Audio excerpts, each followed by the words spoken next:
Hi, my name's Fred Weller, and today I want to review a movie, and that would be Superman and Batman Public Enemies. Sounds fantastic. My brother encouraged me to actually watch this movie, so that's exactly what I did.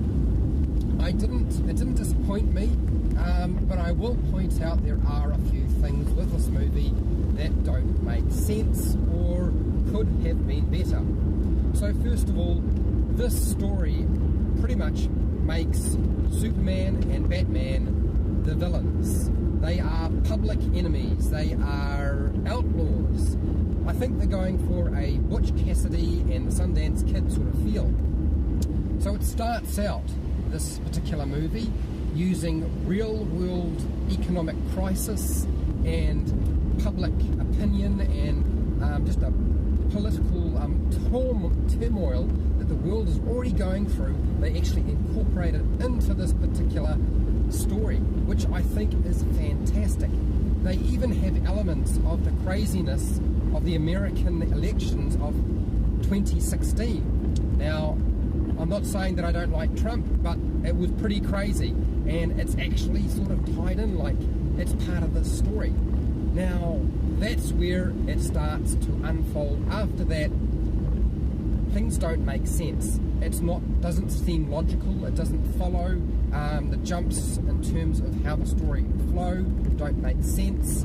But it starts really well, and I was intrigued, and I was shocked, and then I was like, okay, and now we're into, let's just have a big superhero bash-up. Not to say that a superhero bash-up isn't a lot of fun, because superhero bash-ups are a lot of fun, but not a great plot. It tries to finish well and strong, but unfortunately it can't quite make it. In terms of the characters, like the voice acting in it is pretty good. I believe the characters, there's a couple that don't quite make much sense. Shazam is one, doesn't sell it for me. Clancy Brown as Luthor, perfect, loved it, was fantastic, will take that any time. There's a few things that I have to say about the characters though. Batman is Batman, no issues with that. Batman is the voice of reason and pretty much the smartest individual in this particular story. Superman is Superman, but Superman seems to be run by a 5-year-old with some issues. Luthor is a maniacal, self-interested, egotistical, power-mad individual who, I mean, those are the sorts of things that Luthor is. He's also very, very smart, but he's pretty much wins the day. He's won. He's beaten Superman. He's beaten all the heroes. He doesn't have to do anything, and it's through his own failings that he gets undone. It's got nothing to do really with Superman or Batman untying him and bringing the day to fruition. It's really a product of Luthor not having any idea how to keep himself together and in check, so that he can just pretty much make the superheroes obsolete. There is a problem with that. Next, Power Girl. Surprisingly, Power Girl is great and really didn't feature enough in this movie. Should have seen a lot more. They can't help themselves. They have to crack a few jokes and make a few comments about her overlarge breasts, which I suppose is what you would do, because why not? One of my favourite characters is definitely Power Girl.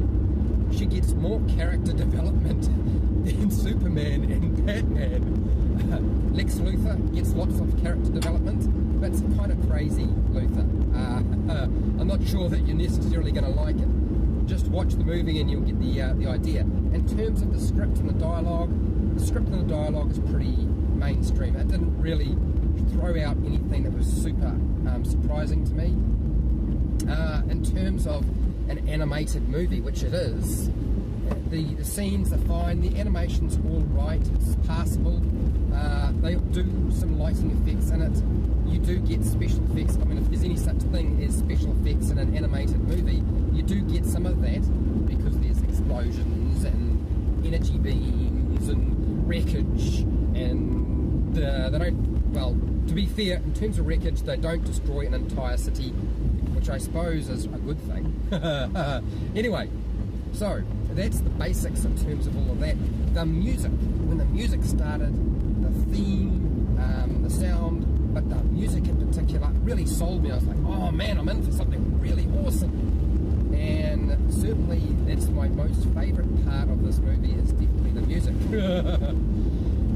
In terms of the special effects, in terms of the sound special effects, they're alright. You know, they're there. I mean, obviously there was a reasonable budget to make this film, so they have actually done something with it. In terms of editing and slicing it all together, it's not too bad. There's not too many huge jumps. They have actually sort of laid out the scene so that it makes as much sense as it possibly can. In terms of the atmosphere, I certainly felt like there's plenty of build-up and tension in the action scenes, lots of atmosphere. Then there is, you know, you get those scenes that are light, you get those dark scenes as well, and there are a lot of dark scenes in this movie. The length is maybe a little bit short. It could be a little bit longer, maybe so that they had some time to actually build in some character development for Batman and Superman, who are the feature of this particular movie. So that's my evaluation of this particular movie. I don't know that there's anything else that needs to be said. There's the usual giant threat that's going to threaten the world, and really this is a movie designed and specifically put out so that Superman and Batman can team up as a duo or tag team and beat the living snot out of a whole lot of villains who obviously would want to beat them up anyway, and also beat up a whole lot of superheroes who unfortunately in this movie are relegated to being stupid, because why the heck are they doing this in the first place? In terms of my evaluation, look, I don't give A's, B's, I don't give stars. My evaluation for this particular movie is, yes, it's a thumbs up. I would watch it again. I have watched it more than once, but there are some issues with it. And if you are a big fan, boy or girl, in terms of comic books, you probably will be a little bit disappointed by the story. Anyway, that's everything from me.